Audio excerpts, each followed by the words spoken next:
कक्षा 11 नागरिक शास्त्र की कक्षा में मैं शैलेंद्र चौधरी, प्रवक्ता, पटेल स्मारक इंटर कॉलेज पटेल नगर भटहट गोरखपुर, आप सभी छात्रों का स्वागत करता हूं। बच्चों, आज हम खंड खा, जिस पुस्तक का नाम राजनीतिक सिद्धांत है, उसके अध्याय 3 समानता के बारे में अध्ययन करेंगे। बच्चों, आप सभी जानते हैं समानता के बारे में तरह तरह के विचार आपके दिमाग में आते हैं।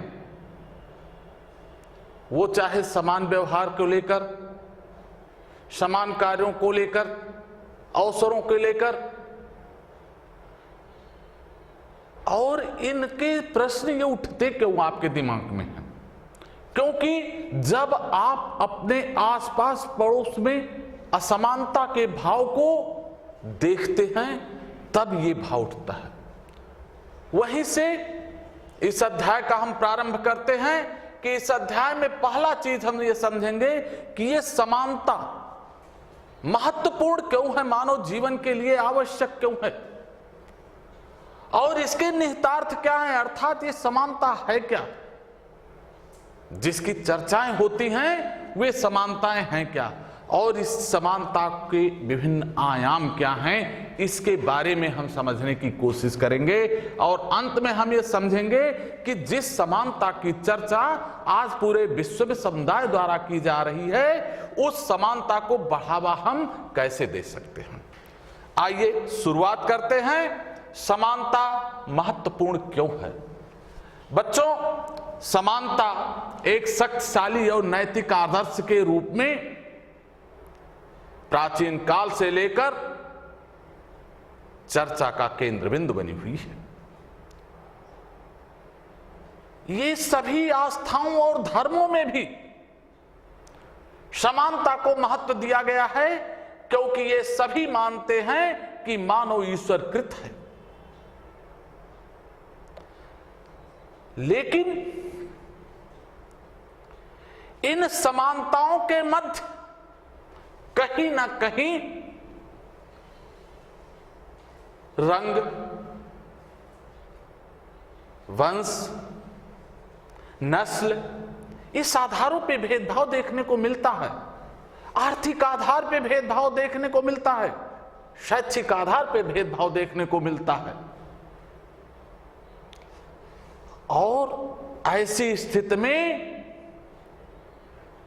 सार्वभौम बंधुत्व के भाव को कैसे बढ़ाया जा सकता है, इसीलिए ये विचारणीय प्रश्न हो जाता है। इसके अलावा यह देखिए कि सभी मनुष्य सम्मान, महत्व और सम्मान के योग्य हैं, प्राप्त करने के योग्य हैं। लेकिन कुछ संस्थाओं और राजनेताओं द्वारा अपने विशेषाधिकार को बनाए रखने के लिए अनेक तरह के हथकंडे अपनाए गए, अनेक तरह के विभेदकारी व्यवहार किए गए। इन व्यवहारों में समानता का जहां अभाव था, लेकिन जो समानता की बात आई तो जागरूक मनुष्य उठ खड़ा हुआ। ऐसी स्थिति में 18वीं शताब्दी के आप फ्रांस के क्रांति को देखिए, जो स्वतंत्रता, समानता और बंधुत्व के आधार पर लड़ा गया।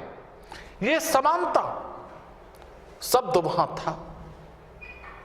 दक्षिणी अफ्रीका, एशिया महाद्वीप को देखिए, वहां के जो स्वतंत्रता आंदोलन हुए, नस्लवाद के विरुद्ध, उपनिवेशवाद के विरुद्ध, उसमें भी कहीं समानता की बात कही गई थी। आज पूरे विश्व में समानता महत्वपूर्ण प्रश्न है, इसीलिए लगभग सभी विश्व के संविधानों में समानता की चर्चा की जाती है। लेकिन बच्चों, आप अपने आसपास पड़ोस में इसकी वास्तविकता से भी परिचित होंगे। वो कैसे? एक तरफ ऊंची ऊंची आलीशान इमारतें देखते हैं, दूसरी तरफ आपको क्या देखने को मिलता है? झोपड़पट्टी, अभाव जहां है। एक तरफ आलीशान वातानुकूलित कक्ष वाले विद्यालय देखते हैं, दूसरी तरफ संसाधन विहीन विद्यालय भी मौजूद हैं, और एक तरफ बड़ी बड़ी पार्टियों में लोगों के खाने की बर्बादी होती है, दूसरी तरफ तमाम ऐसे गरीब वर्ग के लोग हैं जो भूखे पेट सो जाते हैं। क्या आपने ऐसा नहीं देखा? इन असमानताओं से एक प्रश्न आपके दिमाग में उठता है, आखिर इसके पीछे कारण क्या है? बच्चों, ऐसा नहीं कि आप ये भारत के संदर्भ में देख रहे हैं, पूरे विश्व के संदर्भ में देखिए। विश्व के 50 अमीर आदमी जो हैं, उनकी जो कुल आय है वो 40 करोड़ जो गरीब जनता है उनकी आय से बहुत ज्यादा है। यह समानता नहीं तो और क्या है? इसके अलावा जो विश्व की 40 करोड़ की आबादी है गरीबों की, वो विश्व की आमदनी में केवल 5% उसका हिस्सा है। कितना? केवल 5%।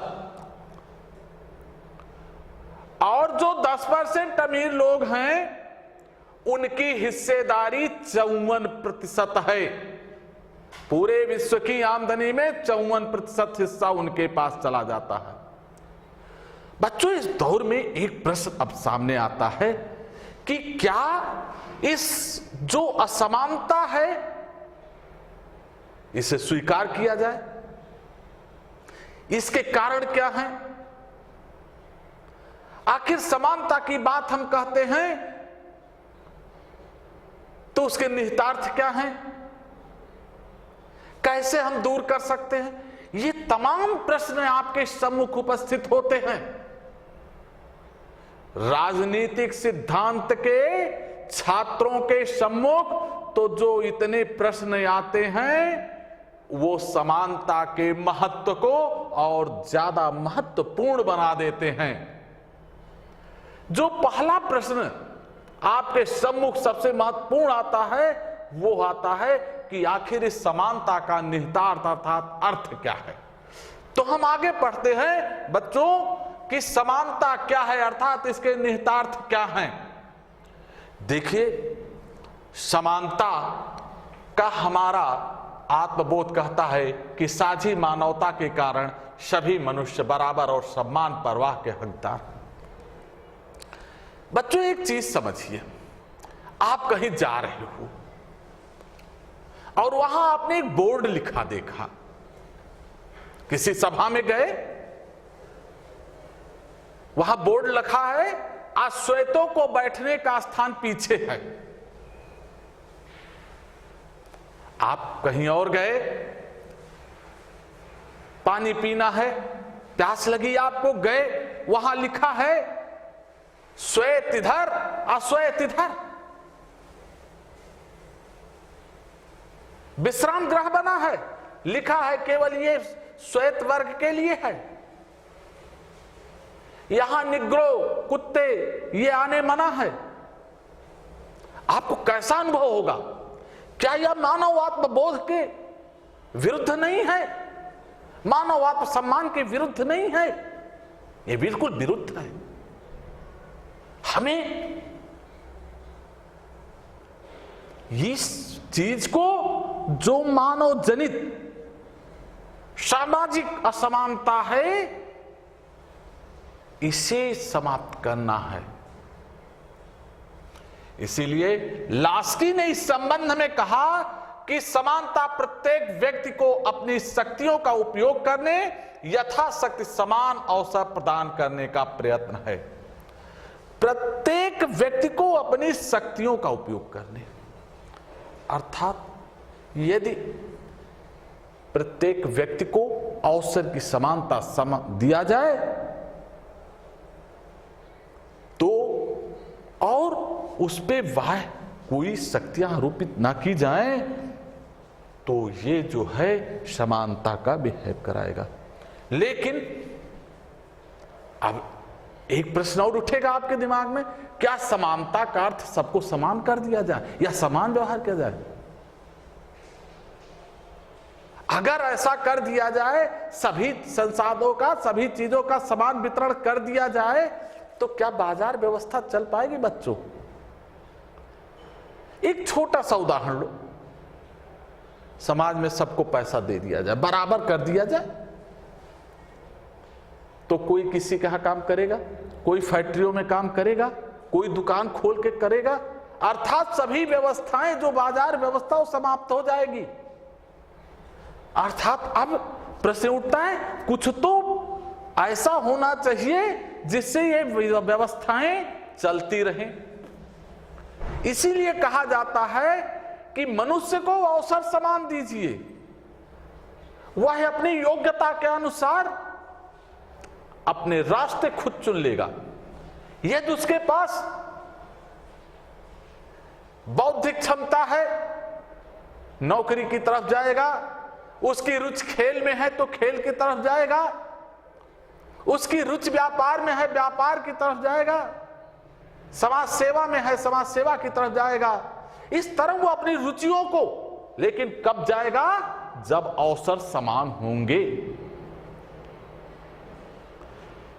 इस अवसर समान होने की बात कहा जाता है, जो इसका मुख्य बिंदु है कि सभी व्यक्तियों को अवसर की समानता होनी चाहिए। लेकिन बच्चों एक चीज बताइए, सभी सामान्य व्यक्ति एक लाइन में खड़े हैं और एक विकलांग व्यक्ति भी है, तब क्या होना चाहिए? क्या उसे कुछ विशेष सुविधाएं नहीं दी जानी चाहिए? आपका उत्तर होगा हां, बिल्कुल दी जानी चाहिए। अवसर की समानता होनी चाहिए, निष्पक्ष भाव से होनी चाहिए, लेकिन उसमें जो विकलांग हैं या जो कमजोर हैं उसे कुछ विशेष सुविधाएं प्रदान की जानी आवश्यक है। समानता, वास्तविक समानता तभी आ सकती है। दूसरा है कि धर्म, जाति, लिंग या नस्ल के आधार पर विभेद नहीं होना चाहिए। क्यों? क्योंकि ये सामाजिक असमानता के प्रतीक हैं। ये सामाजिक असमानता बढ़ाते हैं, समाजकृत हैं। और अगर इस आधार पर भेद होगा तो अवसर की समानता अपने आप स्वतः उसका भाव विनष्ट हो जाता है। फिर आता प्राकृतिक और सामाजिक असमानताएं। ये समझिए, प्रकृति ने क्या सबको समान बनाया है? नहीं। रंग, रूप, कद काठी, यहां तक कि विवेक के मामले में भी भिन्नता है। और सामाजिक असमानताएं समाज द्वारा उत्पन्न की गई है। सामाजिक विभेद है, अमीर गरीब से दूरी बनाता है, जातियों में विभिन्नता देखने को मिलती है, धर्मों के बीच जाति के आधार पे, लिंग के आधार पे, नस्ल के आधार पे विभेद, ये कहाँ का नियम है? ये कौन सी समानता लाएंगे? उसे सामाजिक असमानताओं की श्रेणी में रखा जाता है। लेकिन अब कुछ ऐसा मिल गया कि प्राकृतिक जो असमानता को से जोड़ दिया गया, जो मानवकृत अर्थात सामाजिक असमानताएं थी। पहले क्या माना जाता था? नारी कमजोर है, विवेक में कम है, अबला है। अब उसको क्या किया गया? प्राकृतिक असमानता से जोड़ दिया गया कि ये प्रकृति ने इन्हें बनाया है। और इस आधार पे क्या किया गया, सामाजिक विभेद हो गया कि वो नौकरी नहीं कर सकती, वो ये नहीं कर सकती, वो नहीं कर सकती। लेकिन जब इन्हें हम दूर करने का प्रयास किए गया तो स्वाभाविक तौर पे अब उन्हें सुरक्षा देना हमारा कर्तव्य आ जाता है। ये कोई विभेद नहीं है, असमान व्यवहार नहीं है, क्योंकि जब हम देंगे उन्हें, वो नौकरी करने गई तो क्या प्रसूति अवकाश आवश्यक नहीं? एक प्रश्न उठा। यह असमानता नहीं है। कॉल सेंटरों में काम करने वाली जो बच्चियां हैं,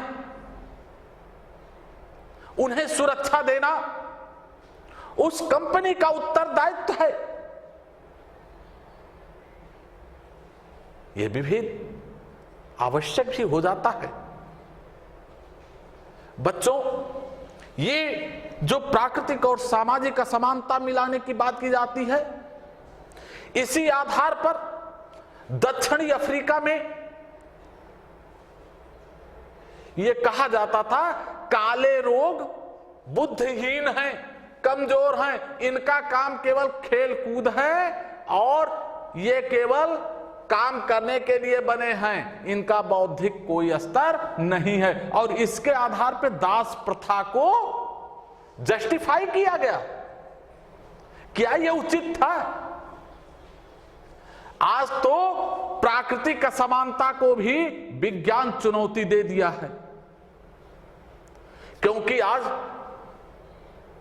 विकलांग व्यक्ति को एक पैर नहीं है तो कृत्रिम पैर लग रहे हैं, दृष्टिहीन व्यक्ति को कंप्यूटर मदद कर रही है, ऐसे ऐसे बन गए यंत्र। लेकिन उन्हें कुछ सुविधाएं देनी पड़ रही हैं। स्टीफन हॉकिंस का नाम आपने सुना होगा, बहुत बड़े भौतिक वैज्ञानिक थे। वे बोल नहीं सकते थे, चल नहीं सकते थे, लेकिन उन्होंने विज्ञान का सहारा लेते हुए एक प्रतिमान स्थापित किया। तो ये जो यहां हल्का सा थोड़ा विभेद करना हो रहा है, वो असमानताओं की श्रेणी में नहीं, जबकि उन्हें कुछ विशेष सुविधा देकर समान लाने की कोशिश की जा रही है। बच्चों, इसके बाद हम अगले बिंदु की तरफ बढ़ते हैं, समानता के आयाम। देखिए, समानता के 3 आयाम। पहला राजनीतिक समानता, दूसरा सामाजिक और तीसरा आर्थिक समानता। अब प्रश्न उठता, राजनीतिक समानता क्या है? प्रत्येक व्यक्ति, नागरिक का उस देश में राजनीतिक अधिकारों का होना, राजनीतिक समानता का होना आवश्यक है, जो उसे कहां से मिलता है? उस देश के संविधान से। आपको राजनीतिक समानता उस देश में निवास करने वाले सभी व्यक्तियों को बिना भेदभाव के मिलना आवश्यक है। वह चाहे स्वतंत्रता का अधिकार हो, बोलने का अधिकार हो, धार्मिक स्वतंत्रता का अधिकार हो, ये समानता लाते हैं, सभी धर्मों के साथ समान व्यवहार करना। इसके अलावा मत देने का समान अधिकार हो सबको, बिना किसी भेदभाव के, बिना किसी भेदभाव के चुनाव लड़ने का अधिकार हो, बिना भेदभाव के चुने जाने का अधिकार हो, बिना भेदभाव के प्रार्थना पत्र देने का अधिकार हो। ये चीजें राजनीतिक समानता की श्रेणी में आती है। दूसरा आता सामाजिक समानता, जिसमें अवसर के समानता की बात आती है कि सभी व्यक्तियों को समान अवसर उपलब्ध कराना चाहिए।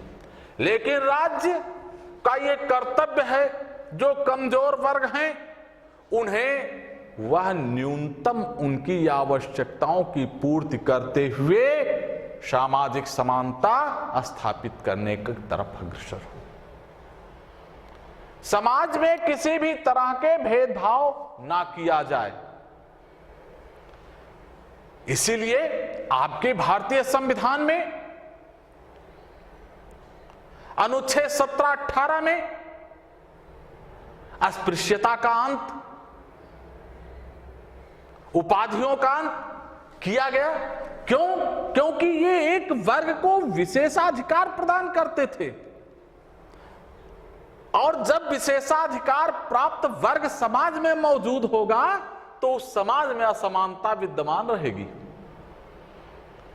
अब बच्चों, आर्थिक समानता की बात करते हैं, जो राजनीतिक और सामाजिक समानता का मूल है। क्यों मूल है? क्योंकि आर्थिक समानता के अभाव में कभी भी राजनीतिक और सामाजिक समानता प्राप्त नहीं की जा सकती। लेकिन इसका तात्पर्य नहीं कि सभी व्यक्तियों को समान आर्थिक संसाधन मुहैया करा दिया जाए, ऐसा नहीं है। इसका तात्पर्य है व्यक्ति के न्यूनतम और मूलभूत सुविधाओं की आपूर्ति करते हुए समान अवसर इस प्रकार उपलब्ध कराया जाए कि वो अपने जीवन के, अपने व्यक्तित्व का विकास कर सके। लेकिन इस संदर्भ में जो समानता का भाव है, कैसी समानता आएगी, वो विचारधारा, दो विचारधाराएं हमारे सामने उपस्थित होती हैं। महत्वपूर्ण है ये दोनों विचारधाराएं, एक मार्क्सवाद, दूसरा उदारवाद। ये मार्क्सवाद बच्चों, कार्ल मार्क्स जो एक साम्यवादी विचारक था 18वीं शताब्दी में, इसने एक बहुत बड़ा विचार प्रस्तुत किया। वह हर क्षेत्रों में था। उसने कहा कि समाज के कुछ लोगों का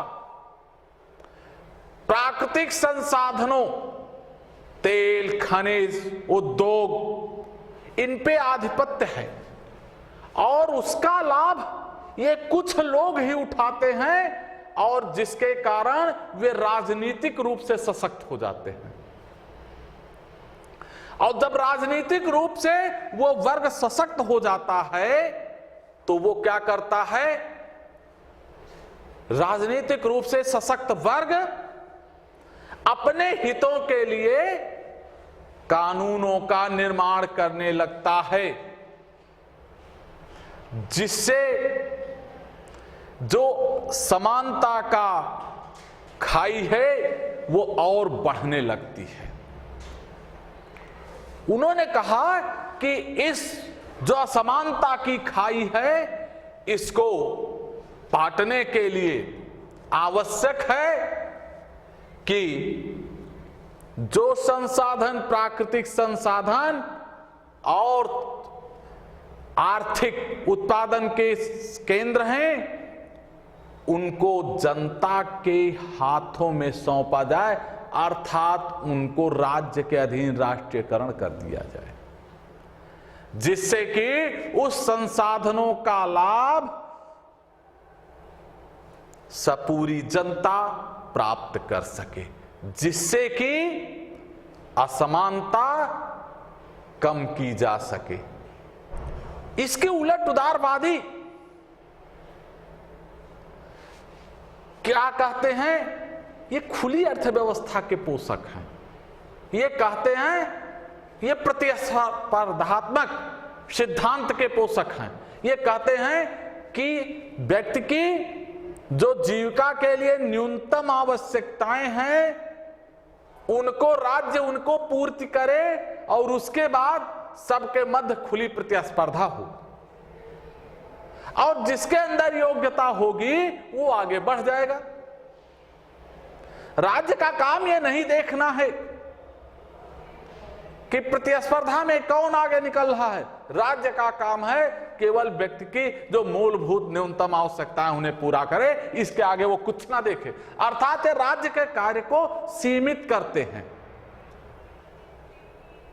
और उन्होंने कहा इस प्रतिस्पर्धात्मक सिद्धांत में जो होगा वो एक वास्तविक न्यायोचित समानता होगी। न्यायोचित समानता की वो बात करते हैं। बच्चों, इसके बाद अगले बिंदु की तरफ अब बढ़ते हैं। समानता पे इतनी चर्चाओं के बाद हमारे प्रश्न सम्मुख प्रश्न उठता है कि आखिर वास्तव में इसको हम कैसे बढ़ावा दें कि समानता वास्तविक रूप में दिख सके। बच्चों, पहला है औपचारिक समानता की स्थापना। ये क्या है? औपचारिक समानता की स्थापना के लिए आवश्यक है कि समाज में अवसरों की समानता हो और जो भी वास्तविक जरूरतमंद हैं उनकी आवश्यकताओं की पूर्ति की जाए। किसी आधार पे भेदभाव ना किया जाए। फिर आता है विभेदक बर्ताव द्वारा समानता। समानता में केवल यह नहीं है कि समान व्यवहार कर दिया जाए, वो चाहे जैसा हो। एक चीज बताओ बच्चों, यदि विकलांग व्यक्ति के लिए रैंप की मांग की जा रही है तो क्या उचित नहीं है? उचित है ना, क्योंकि अगर वो उस जगह तक नहीं पहुंच पाएगा जहां जाना है तो अवसर की समानता कहां रह गई?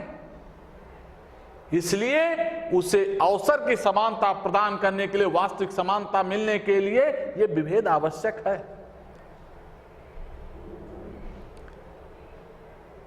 यदि समाज के कमजोर वर्ग को कुछ मदद करने से सामाजिक समानता को बढ़ावा मिल रहा है तो ऐसा विभेद करना उचित प्रतीत होता है। शिक्षण संस्थाओं में खुली प्रतियोगिता आवश्यक है। उसमें कुछ स्थान समाज के वंचित वर्ग के लिए आरक्षित किया जा सकता है। नौकरियों में इस तरह किया जा सकता है।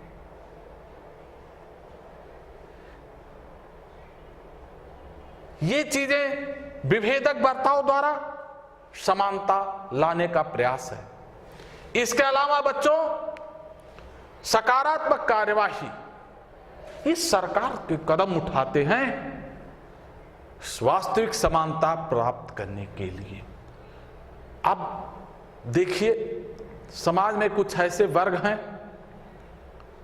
जो सदियों से वंचित रहे हैं।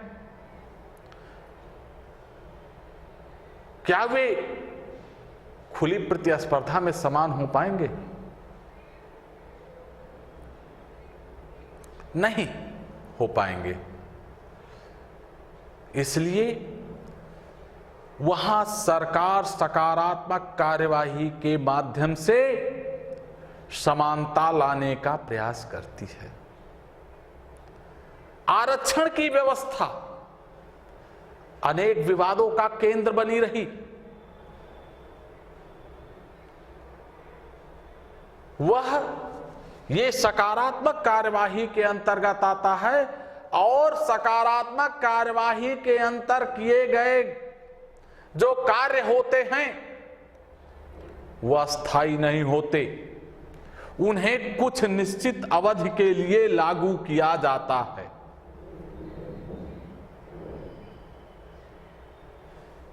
कहीं भी जाइए खुली प्रतिस्पर्धा देखने को मिलेगी, लेकिन वो खुली प्रतिस्पर्धा कितनी जरूरी है, कितनी आवश्यक है? कहां तक हम खुली प्रतिस्पर्धा में मुकाबला कर सकते हैं जो कमजोर वर्ग का है या जो विकलांग है?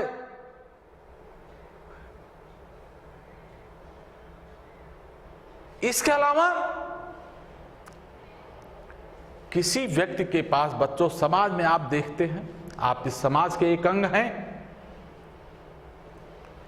आपके इर्द गिर्द बहुत से ऐसे लोग होंगे जिनकी जीविका का कोई साधन नहीं होता।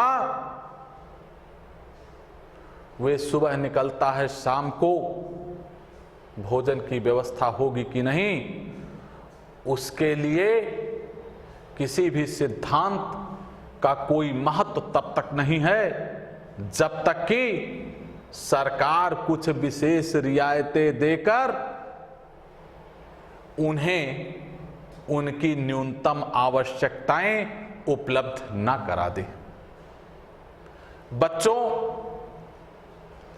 यहीं पर एक चीज और देखने को मिलती है, जो सरकार द्वारा आवास उपलब्ध कराया जा रहा भारत में, वह भी इसी समानता के प्रतीक है, क्योंकि व्यक्ति की न्यूनतम आवश्यकताओं में आवास भी आता है। इसी के साथ बच्चों, ये समानता का अध्याय समाप्त होता है। धन्यवाद।